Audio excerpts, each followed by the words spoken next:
Hello and welcome back to Parley, my on-the-spot responses to the prompts you folks submit.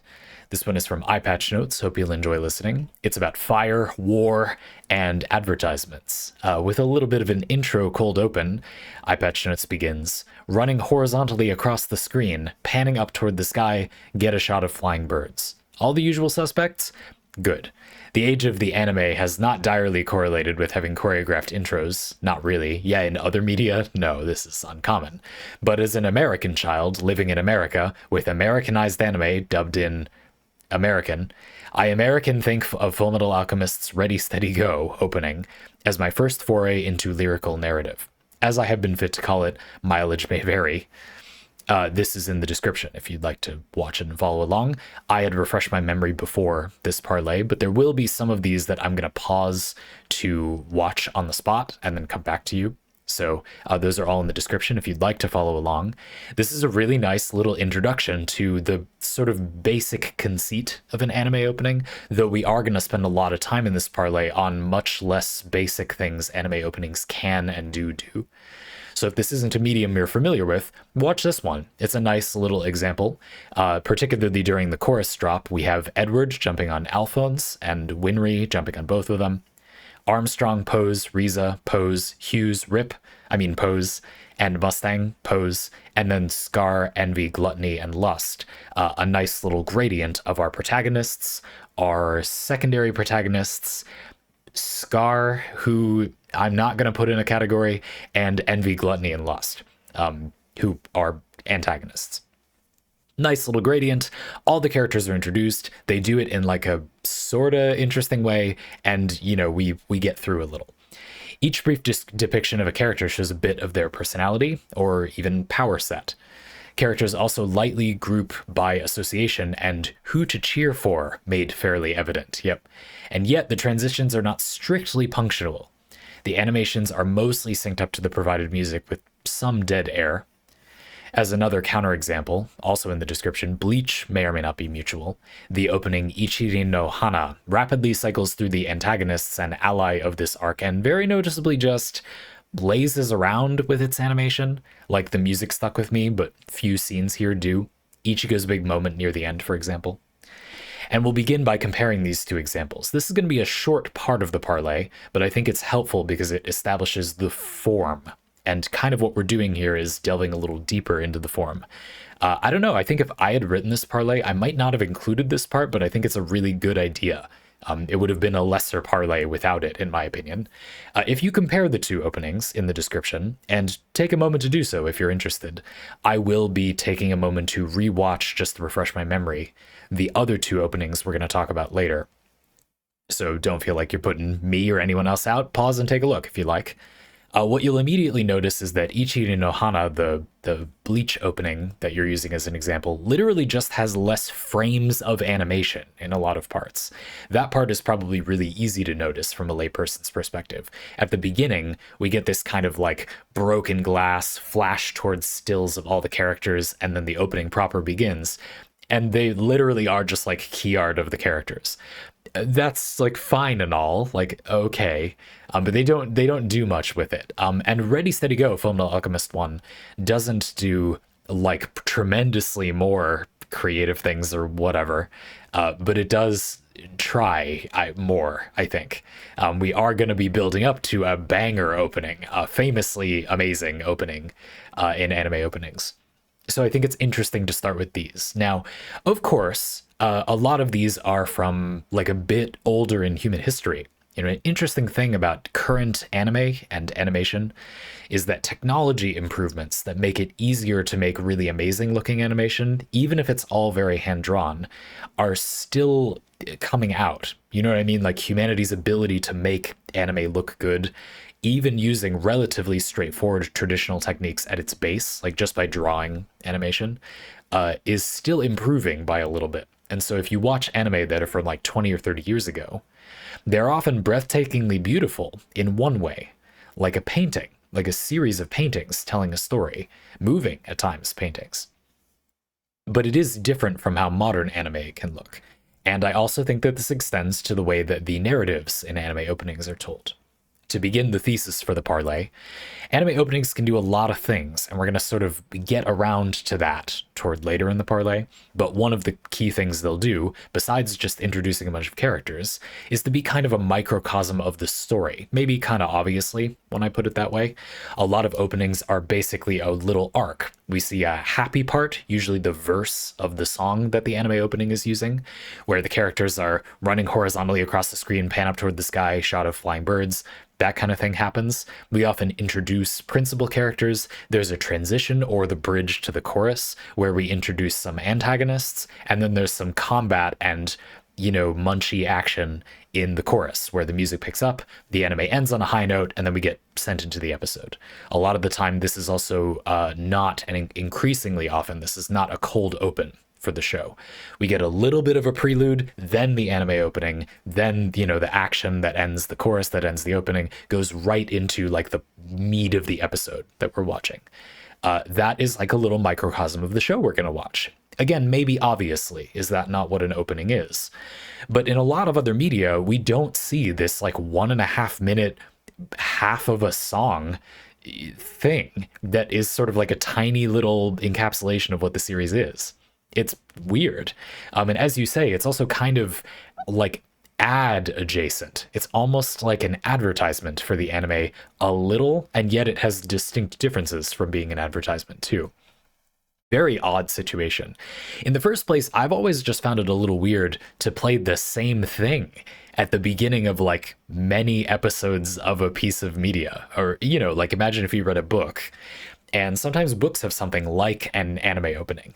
An epigraph, they're often called. This is like a little bit of text or like a poem or like a little piece of flash fiction written at the top of a chapter. It says chapter whatever, chapter title. Then there's a little like paragraph at the most piece of writing related to the setting usually or something. And then we get into the chapter. Okay, but like imagine if for 10 chapters of a book you were reading, the epigraph was the same text, like it was the same words, or like the name of the chapter was the same, like the exact same. That it would be strange, don't you think? But that's kind of exactly what anime openings are. In fact, if you extrapolate further, openings that are one half of an anime opening are common. Something that's a little bit of a microcosm of the story or flash fiction, like a lot of epigraphs are, or the exact same thing repeated every episode, but not the full length of an anime opening, are both common. But combining those things together is strange, objectively uncommon in art, I guess is all I'm trying to say. As a counterexample, look at something like the Castlevania anime adaptation, ironically an anime adaptation. Where instead at the beginning of each episode of Castlevania, or whenever they do the title card, it's like more of a title card. Boom, bada bada bada boom, bada bada bada boom, bada bum bada boom. And we see a moon, Dracula's castle, some bats flying across, and the show's called Castlevania. Don't know if you knew that. Moving on to the show. It sets the ambiance, and you could argue it is a microcosm of the show, a microcosm of the show. Right, I mean, it's a story about vampires, Dracula's castle, and spoopy things. And there we got all the elements. The moon stands for the spoopy things. It's the show in a little tiny capsule that is put inside of another, even tinier capsule. Like, I guess. But I think we can agree that there is a qualitative difference just by increasing the amount of screen time and, like, stuff you do in the opening from, like, 8 seconds to 1.5 minutes. Obviously, like that's gonna feel a bit different. And indeed, I think anime openings do more things often with that increase in time. And it's just interesting.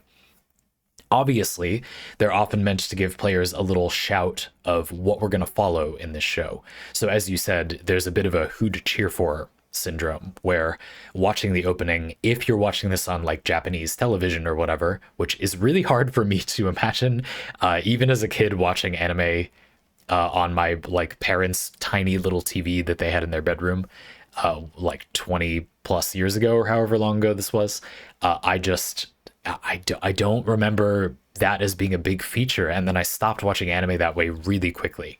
I was a person who was on a computer a lot early in my life, and my mom and I playing World of Warcraft. So I had a personal good desktop kind of early, and I very quickly was watching anime on that. But I watched like Naruto on, as an American child living in America with Americanized anime dubbed in American, you know. I don't know. I just don't remember anime openings being this distinct thing. I sure think of them that way now. It's a super weird quality of watching a show.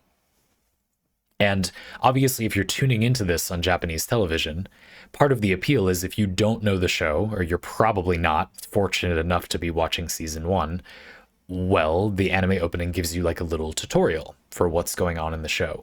You might not have met these characters or whatever, but it just gets you in there in a reasonable way. I think it's fair to say that the anime opening has also changed roles over time, but that is far outside my cultural context, so I can detect that that probably happened, but I'm not going to be able to talk about it much during this parlay. No, instead, we're going to talk about, with this end of the little tutorial part of the way done, we're instead going to talk about more involved things that anime openings will do. Because an anime opening is, you know, this longer and full-featured thing, you know, it's animated. It's like a music video, sort of, a little, for the anime. It's like an ad, sort of, a little, for the anime. And it's like a microcosm of the plot of the anime, a little. And it plays at the beginning of every episode. You can do things that you probably wouldn't think it would make sense to do in like a title card or an epigraph for a story.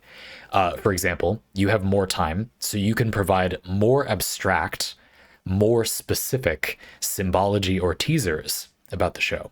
Let me give you an example. Well, EyePatchNotes is the one with the example. Fire is an interesting visual motif in media since it can represent so many things.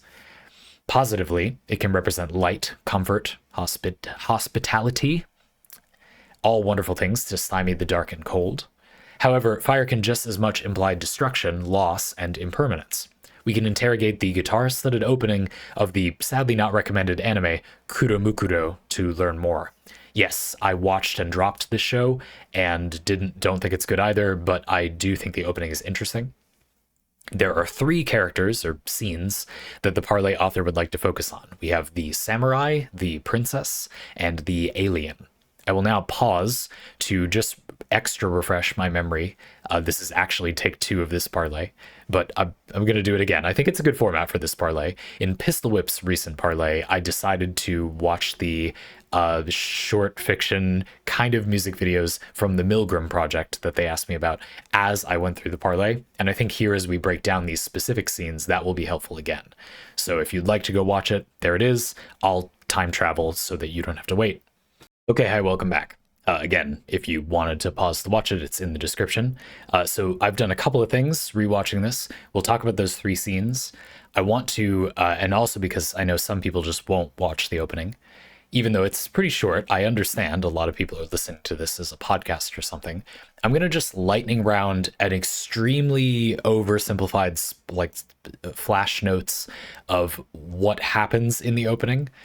Not because you're meant to then understand everything in it, but it's interesting to look at, okay, so what does it accomplish? Even if those things are small or don't seem significant, just like, what is it doing? Why is this here? They were given this time, you know, for many anime, they're not going to not make an opening. They're not seriously considering not making an opening. So they have this time, whether the creative direction of the show has something in mind to use it for or not. I'll just leave that there as a comment. And so what did they do with it? You know, what stuff is in there? There are some obvious things that it's not going to be too hard to get. Almost every opening does the like ensemble cast thing in some way, or the like who to root for thing. There's some villains whose faces usually aren't shown, who are usually depicted in more dark lighting and are often like vertical. This is a really common trick when you show a big cast of characters. The villains are arrayed vertically and it's dark, and the allies are arrayed horizontally and it's light. I think that the villain thing is like a tower of people you need to defeat, whereas the horizontal thing is meant to evoke that it's like a group shot of all our friends when we did that crazy research project together or something, but turned into anime opening visualization. You'll be amazed how consistently that is used, that it's not always exactly that, but it's funny how often it is. High level, what is in this anime opening? We see a mecha and a sword at the beginning. Okay, tone has been established, basically, is what that's there for. This is a mecha anime, but also samurais. I know samurai is plural too. I'm saying it as a joke. There's some flames, and we see indeed a samurai-looking guy with his shirt off and a scar on his back. Classic, honestly generic enough that if you have seen anime so far, this isn't telling you much. Mysterious snow figure early on. This is a little weird. The structure of this one does do things in a what I think is a slightly unusual order. We instead get a very tertiary, I bet in the narrative, a very tertiary figure shown early. Rather than the flames and warring states period imagery, we'll get back to that, that is in the beginning of the opening, we instead see, you know, shadow figure holding a bloody book. You actually have a bit about this, so let's just do that now. Given the general premise of war with aliens, there's a creative use of fire, or rather its opposite. At 23 seconds in, very early, an inhuman figure displays a blood-stained book and human-made watch. This alien seems to have grown tired of the fighting, and thus stands amidst snowfall instead of flames. Very nice touch, if intentional, and this Parley will assume such. This Parley creator will say that it's death of the author. It doesn't matter if it was intentional, as far as I'm concerned. I think that's a very reasonable reading. Why is there suddenly one figure in snow who looks regretful and like kind of peaceful or wistful, non-aggressive, looking away from us toward the horizon? Probably because they're meant to invert that fire metaphor. Conflict, change is kind of the core of fire as a visual symbol. So snowfall as a way to kind of flip with that. I think it's also interesting to note that snow in the cultural context of Japan is often like it's rarer. A lot of the country doesn't get snow that often, at least is my understanding, unless we're talking about like Hokkaido and, you know, I don't know, like Sapporo, for example. A lot of the country won't see snow often, and so it's a transformation of the landscape that is not a very regular event. That's not always what snow feels like, depending on where you live. You might feel different. But I do think it is one of the more powerful themes of snow as a symbol, that the environment transforms. And it's kind of like fire. It's sort of slow. It's a symbol of change. It can be dangerous. It can be beautiful. It's a kind of gradual change of the whole environment much of the time. So yeah, a really nice parallel. You know, snowfall is peaceful looking. Actual snow can often be as dangerous as fire if you're in the right situation, but you know, it feels much more peaceful. So a really nice little inversion. Yep, definitely. That's weird, that mysterious snow figure. Very strange. We'll come back to that a little more, but in continuing on, we get a girl out of context who looks up in the other direction from the camera. We get the shot of flying birds, this classic in these things, and then we begin foreshadowing no jutsu. It begins being a bit cryptic and abstract. Who knows what's going to happen in this part? We see the samurai and the princess you mentioned. Note that the samurai is frequently depicted in fire. He was born in an era of strife and carries that forward to the modern day. Depicted at 38 seconds and 53 seconds is the princess he served, except the background of gentle Sakura turns dark, her Hasode becomes armor, and a red glint appears in her eyes. Yes, it turns out that she made the time leap too, but on the enemy side. Yes, very nice. There's a little part where we see Samurai Guy from the back. Remember, we already saw him at the beginning of the opening. And then also a parallelized like woman from the back in different scenery. This is to suggest that these are people who are opposed, but with a kind of unusual symbol. A lot of the time we get opposing forces like facing left and facing right, but this is they're both facing away. I think that still does it. You get the idea they're on opposite sides, especially the way they're juxtaposed. And that they're in different backgrounds. But we also don't get that much of a reveal of who they are. Now, Samurai Guy, we kind of set up earlier, very protagonist-coded way of setting a character up. So a lot of people probably naturally infer when they watch this that that guy is our hero, and therefore that other female figure must be an antagonist of some kind. But we're not shown her face, possibly to make the reveal a little bit more meaningful. Or maybe it's meant to be clear from the start, but having not watched this show for more than a few episodes and for a very long time, I honestly don't remember, and I think it works. So go figure. We then get a bunch of colored knights. This is Power Rangers, but they're in power armor, which I don't know anything about Power Rangers, so actually maybe that's already how it works. In that little vertical stack I described.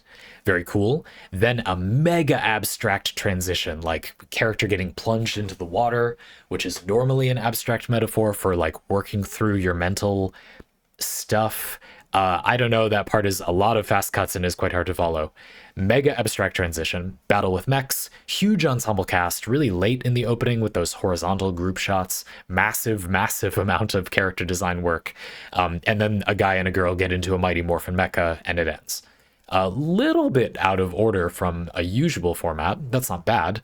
I thought that the like mysterious snow figure inclusion early and then having an ensemble cast a little late during the action segments was sort of nice. The ensemble cast is likely to tune the mechas, so it's kind of cool that those are associated together, and it probably makes this show, which I remember being like sort of and straightforward, look more interesting than maybe it actually is.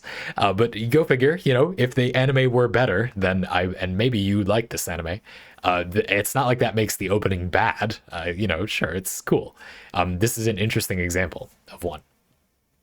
Yeah, I want to introduce something about that samurai and princess symbology that I think is really helpful and will be useful going into that banger opening that we're going to talk about later in the parlay. Which is the idea that juxtaposing two images adds context that wasn't there before.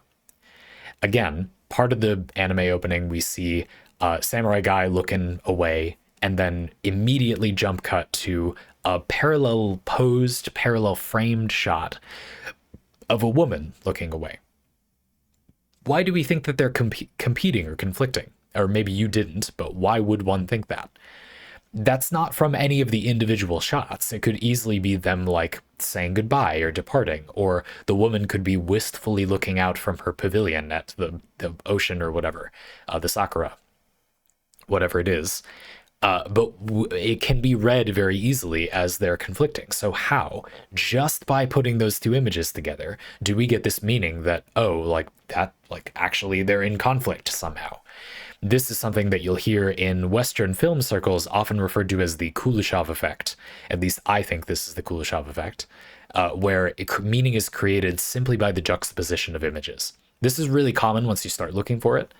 And it's really interesting in English, speaking English as a language.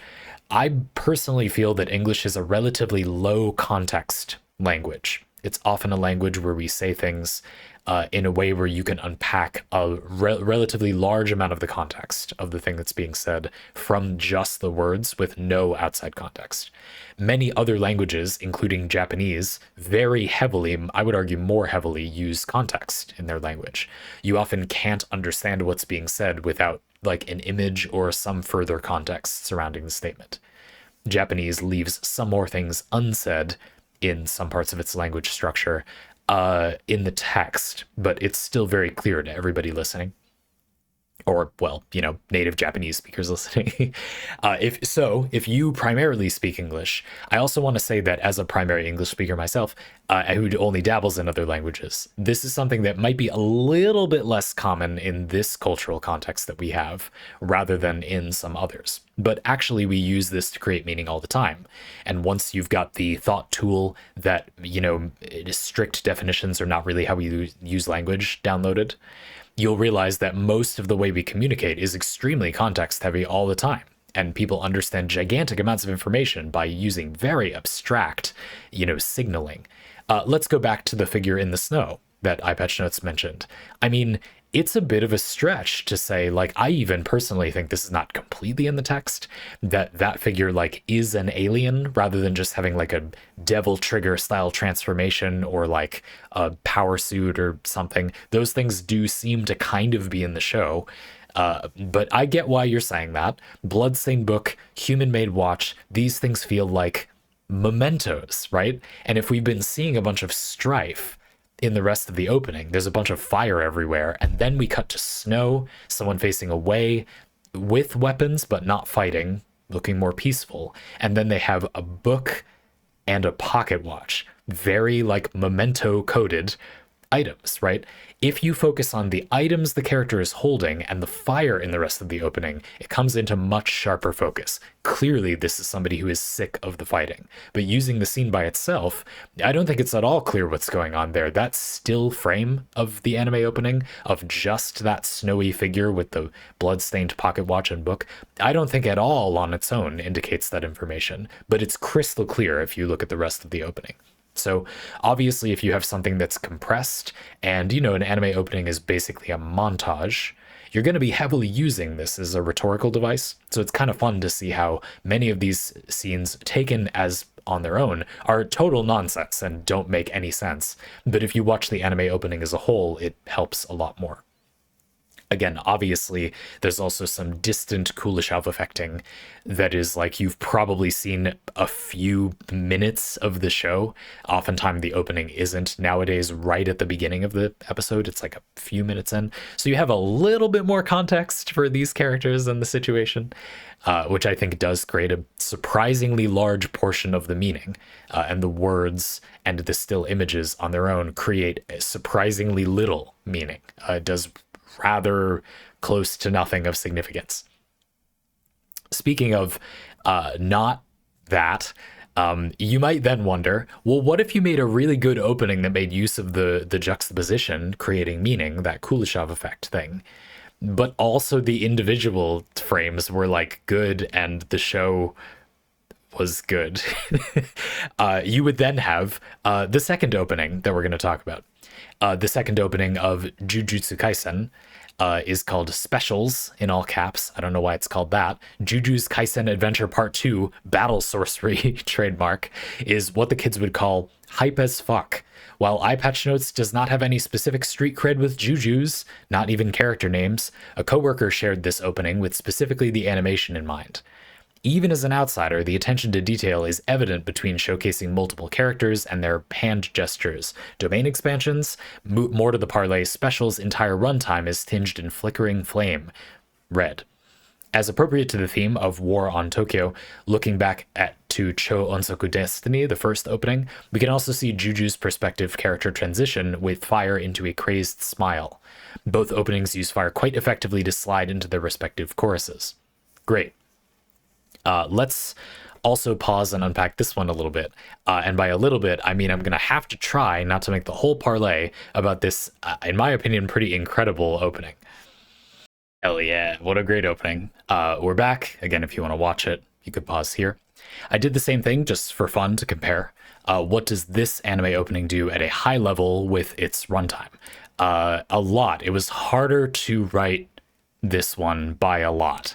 I would say they're the same runtime, but I wrote about 1.5 times the number of things, and I was actively rushing to write it all, whereas it was pretty easy to keep up with the previous one. So I'll do that. This one, it does an interesting thing. Now, it is season 2 of the series, but we get the entire cast walking in parallel, slowly, forebodingly, toward something at the very beginning. And the entire cast is walking kind of together-ish, or in parallel, rather than being juxtaposed a little. I think this is pretty clear visual imagery for Battle Royale. Team Deathmatch, Team Deathmatch, Team Deathmatch is what we're going to do for this entire arc, basically. Everyone's just going to kill each other, and so many people are going to die, and that's what we're going to do for the whole arc. And boy, do they. This is a show where people die. We then see a shot of that iconic square in Tokyo, or in Japan in general. I keep forgetting where this is, but that one famous square. And then we go underground. There's something happening under the surface in this very crowded part of Japan. We get some cryptic jujutsu sorcery stuff going on.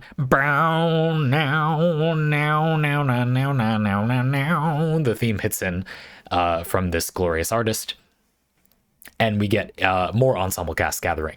Just more forebodingly walking toward the screen. A thing I like about this opening is that it's a really bad time for our protagonists. They're put in a position where it's extremely difficult to hide what they're doing and protect the people in the city. But the villains have a really good time. I kind of feel like the writing prompt for this part of the show was give the villains a treat. A thing about Juju as a setting is that there's this kind of armistice or a status quo set up. I really like it when shows do this. I'm not going to talk for the whole time about Jujutsu Kaisen, but I do think this part of the show is really good.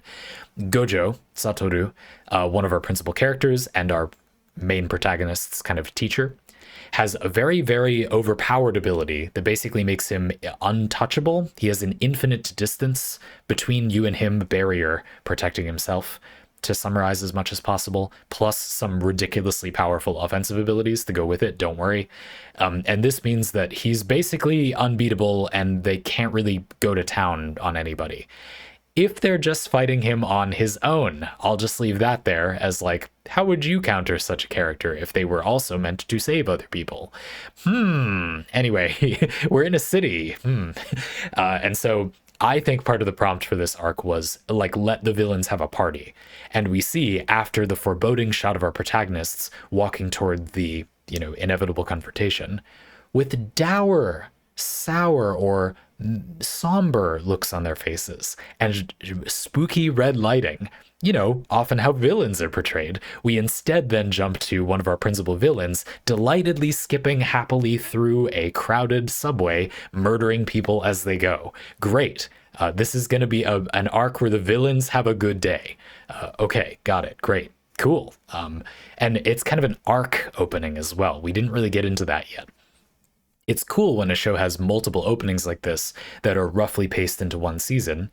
And I do think this is a really good season of this show, that you'll get to focus on the arc a little bit. Again, kind of a microcosm of the story that's told. Something I wanted to unpack a little more that anime openings can do well, and that I think this one does, is showing like action that could happen in the setting, but which we will not be following on screen. So like, would that character gleefully skip through a train murdering people? They definitely would. And do they do that in the story? Canonically, it's kind of like a superposition. Probably no, strictly speaking, but basically yes, in other words, right? We're getting to see events that won't make sense to include as a proper part of the series for pacing reasons, but which add atmosphere to the show by existing. This is really commonly done in shows where there will be a lot of lead up to meaningful character building fight scenes, but where there actually isn't that much direct fighting. The opening will kind of simulate or give you the feeling like there's more action in the show than there actually is. Not as a sinister trick, but as a way to pace the show better while still giving you the feeling like, look, this is a place where relative to how life normally works, there's a ton of fighting. Like, if this was your normal life, this is way more violence than normal. Don't get confused just because they do show a ton of fights in this arc. But anyway, some shows don't show like a ton of actual fights. Compared to the normal, it would still feel to the characters like there's a ton of this stuff happening. So I'm not really sure what to call this phenomenon. It's depicting events that are diegetically in the world of the story appropriate, but which do not necessarily strictly happen or not. They're just things like, this is the kind of thing that is happening in this story right now. Whether or not this exact thing happens doesn't really matter here or there. This is quite common if you look for it. It sounds like a pretty specific thing, but a lot of shows do something like this to an extent. There will be, seemingly canonical and grounded fight scenes, or we even do something very similar in the text of the show, but just not that exact thing. It just doesn't really matter. It's a symbol of that type of thing happening. Pretty interesting little technique. Anyway, great. They murder on a subway. We get the MacGuffin scroll. The basic plot of Juju is that our Itadori, our boy, has accidentally eaten the forbidden fingy, a cursed finger of a very evil entity. And if they eat too many of the magic fingies, then they'll go crazy and kill everybody by letting their body become fully possessed by this person. So we're led to believe at the beginning of the arc, people who know more about Juju, zip it. You're going to spoil everybody. That's the plot of the show, okay? I can just say that. I have the ability to just say that. And we see a little scroll of the fingies. Like a ton of them. Now, if you've been watching the show, you have seen this previously, but for grounding, you get the feeling like someone has collected a bunch of really spoopy objects and something like big is going to change in the show. We then get smash cut to Candle searching around at moonlight and Itadori transforming into Sukuna. Oh no, everyone's gonna die. And then just a ton of people start dying. So many people dying is what I wrote in my notes with 2 exclamation points. Powers, powers, and more powers. We see matchups and abilities. Pretty typical 10-second segment of the chorus of an anime opening where the characters just pop off for a little while. Then we get a very nice thing where we see a bunch of domain expansions.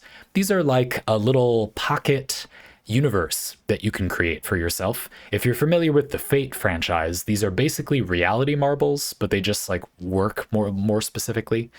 Domain expansions, you do a thing and then you kind of trap somebody inside a little pocket world where basically everything goes very well for you. Your attacks always hit, and you get to do your big thing on them. It's like an ultimate with aimbot.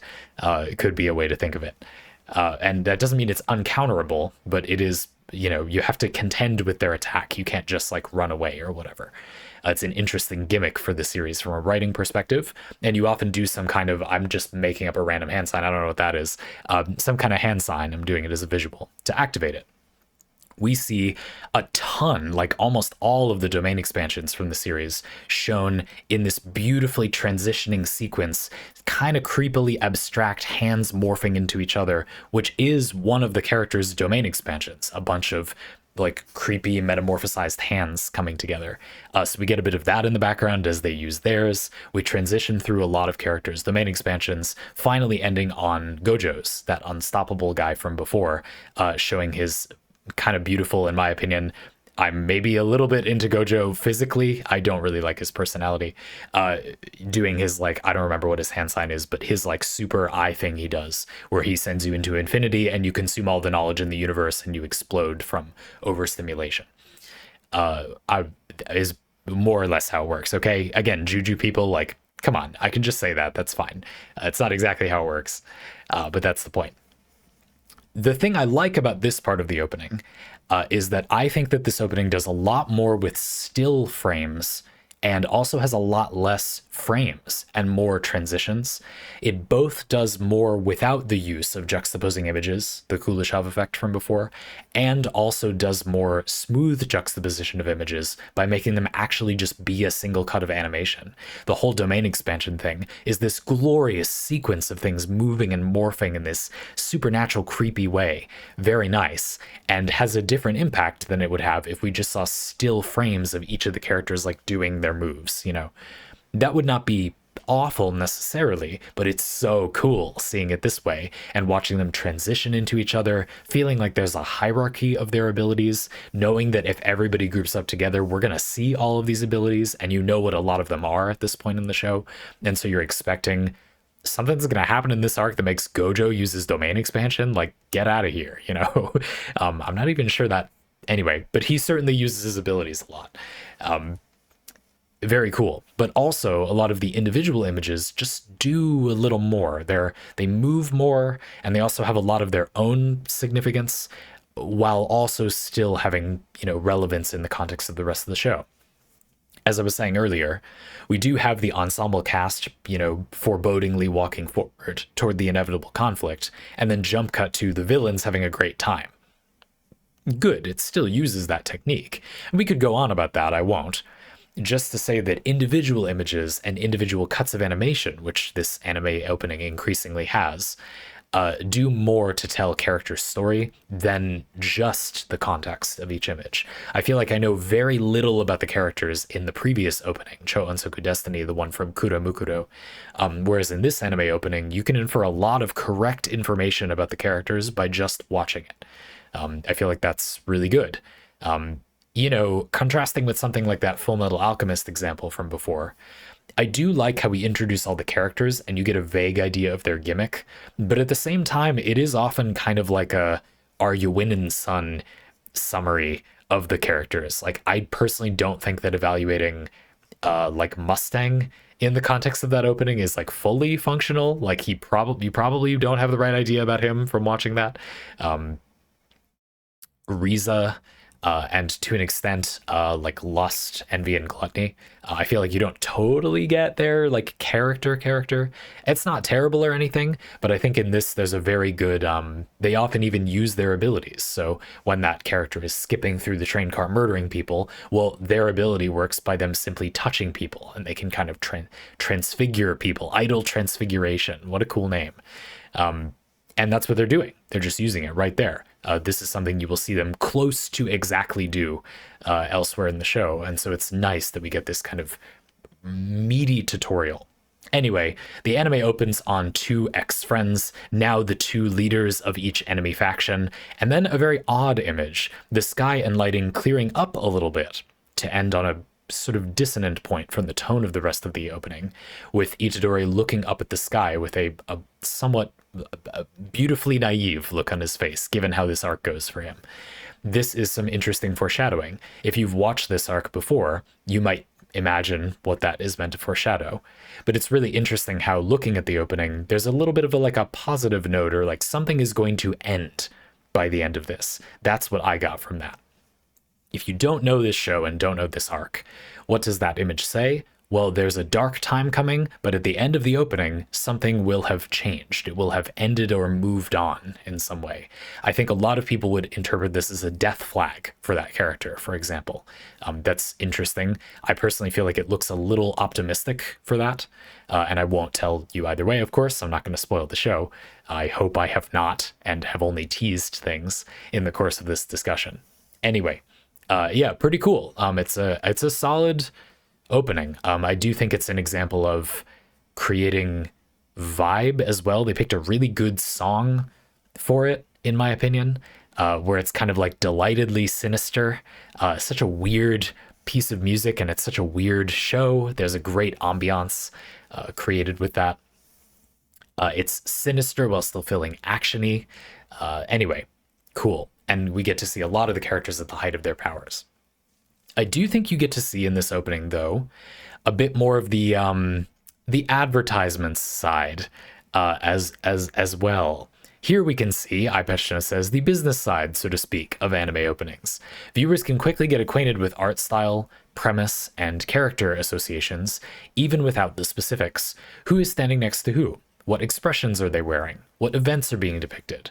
All things that entice a newcomer to ponder or pay fan service to those who recognize the source material. Compacted into 90 seconds or so for social media virality.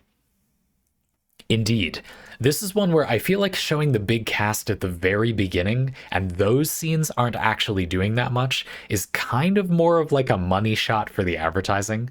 And indeed, while I said we weren't going to talk at length about how the role of the anime opening has changed, this is definitely an obvious way in which it just has, right? If it was 20 or 30 years ago, they're not primarily making them to be part of the ad campaign for the anime on YouTube, but they sure are now, right? That is definitely a thing that people do. And so I wonder, if you were to look, if you would see that there's a gradient of, as time goes on, anime openings more show their character shot like near the beginning, because it's kind of like a PV, literally the promotional video for the anime. It's also interesting to note that, yeah, the anime industry does formal PVs, promotional videos, for the shows they make, and that is not the same thing as an anime opening, in the industry anyway. You would be forgiven for thinking those are like a little similar. And indeed, speaking of that pistol whip parlay, when I read and watched the Milgram Project music video, short fiction, whatever you want to call those, for that parlay, I did notice that they have a PV for the Milgram Project, but then also kind of an intro, which is like, but isn't that redundant? Anyway, it's interesting. They are different. I don't have enough knowledge of the industry to go into great detail. I would say the PV is a little bit more of a like marketing pitch, whereas the anime opening is, the show is gonna get made. We just want to get as many more people to watch it as possible when it is used for marketing, posted on social media. And I reckon that you can only imagine relatively less people start watching a show they have never heard of in the middle of it by seeing the opening nowadays than they did like 20 years ago. Surely the discovery on random cable TV is, if anything, less than it was 20 years ago. I would imagine. Again, maybe that's wrong, but I would imagine that's the case. So yeah, it certainly does seem to me like modern anime openings are a little bit more of a money shot. And it is interesting to note how Juju, compared to a lot of the other openings we've seen, this opening for Jujutsu Kaisen is a lot more like the animation in the show. As you said, it's kind of like, this is the art style you're going to get. Think of a trailer for a video game. You can see some gameplay, I hope, right? Video game developers will see some gameplay in the trailer, right? Anyway, a lot of the time you don't, but you get an idea of the art style and the vibe of the show a little bit. Sure. For example, I think that this opening very well communicates that this is a shonen action show. Like, okay, sure, it's a straightforward action show on some level, but this is kind of a somber show. And I think you get that from watching this. It's not like the darkest thing in the world, in my opinion, but it's gory and it's going to be depressing at times. And I think that this gets that across, which is good. You probably want to know that if you want to watch this. It can be good in life to notice that about a piece of media and go, it's not that I don't want to see this now, but maybe I shouldn't see this right now. Sometimes you're at a time in your life. Anyway, personally, I can appreciate that a lot. EyePatchNotes posits that good anime openings employ a personality showcase, which I've talked about a lot in this parlay already. Wordlessly depict characters with their body language and matching backdrop, timing the music with the animation. This choreography and cinematography is what makes anime intros compared to promotional videos or commercials, make the presentation organic while intertwining lyrics with narrative. Sure, it's an interesting place where we see anime intros mix with music videos as a medium, and it's interesting how music video culture has really taken off, I would argue, in the past few decades, which I would imagine has affected anime opening culture quite a bit. I feel like a lot of anime openings feel more choreographed than in the past, whereas a lot of older anime openings are more, how do I describe? It's like the visuals of a novel versus like a music video dance, but without dancing is, I feel like, the difference. So I do think those have changed over time. I happen to currently be watching Legend of the Galactic Heroes, Ginga Eiyuu Densetsu, a very famous long war diatribe space opera anime from like 30 or 40 years ago. So it's really interesting to see that incredibly obvious style difference. And I will include the first opening to Ginga Eiyuu Densetsu in the description. A very, very obvious and interesting point of contrast if you watch Specials, the Jujutsu opening, and then watch that. It's so striking how different the prompt for what they were told to make just was. They're like not related at all, and yet they did fill the same role. Obviously, we are picking and choosing a little. These are two of the most beautiful series ever made, very, very far apart chronologically, in very different genres and styles. So, of course, they look pretty different, but I just want you to look at the blocking of the shots, and you'll see it's just not trying to be the same thing at all. It's not the same kind of show, sure, but like comparing it more to Cho Onsoku Destiny, the samurai mecha show from before. I mean, the show has mechas and stuff, kind of. You could do them more similarly, but it's nothing like that one either, really. So it's interesting. It really has changed a lot over time. But I think you make a good point that cinematography focus, where it's kind of like a tiny movie, rather than just being a sort of glamour set of the show, is something that distinguishes anime openings. I would venture that some people would criticize this Juju opening that we've been going on about and I've been gushing about a bit, because they see it as a bit more of a PV, a bit more of a highlight reel, glamour shots, rather than being as much of a cinematography thing. But I do think it has some pretty good moments of that too. So anyway, there was another example we didn't get to. I do think it's a good example, EyePatchNotes, but I think this is a good cap point for the parlay. It's a really interesting medium, and it's interesting to see how many different things anime openings do. I wanted to kind of summarize that at the end. I think it's interesting. This idea that when there's a title card or a stinger for a show, like the Castlevania example I gave at the beginning, yeah, it establishes like a tiny, tiny microcosm of the series, and yeah, it gives you the vibe. Sure. You can imagine this being something that people probably don't skip when they watch a show. And these medium-length intros like Game of Thrones or Westworld come to mind. These high-effort, abstractly animated intros, but that are not like an anime opening, I think many times people skip. Or watch for ambiance maybe sometimes, because they don't really do more than a normal stinger for a show, but they're longer. Whereas anime openings use this length to do a lot of additional stuff. Oftentimes there's kind of associations with characters. We introduce usually the entire cast, even if it's very large, there will be time for that. You get a flash of the art style of the show in practice. I don't really like it when anime openings literally use footage from the series. It's nice for the anime opening to be new stuff, but I mean, as long as it's close to what's in the series, you usually get an idea of what the show will look like. You get an idea of the stakes or the powers. It works much better as a trailer for if you'd want to watch the show than like the opening of Westworld or something. I like that show just fine, but I don't think the opening tells you like really anything about whether you will enjoy the show. So that is a role that those don't fill. The Castlevania stinger like doesn't really tell you anything about whether you will actually like the show, you know, but anime openings definitely can. You can get a lot of theme with an arc. You can do a lot to cement this is the type of thing that's going to happen in this part of the show.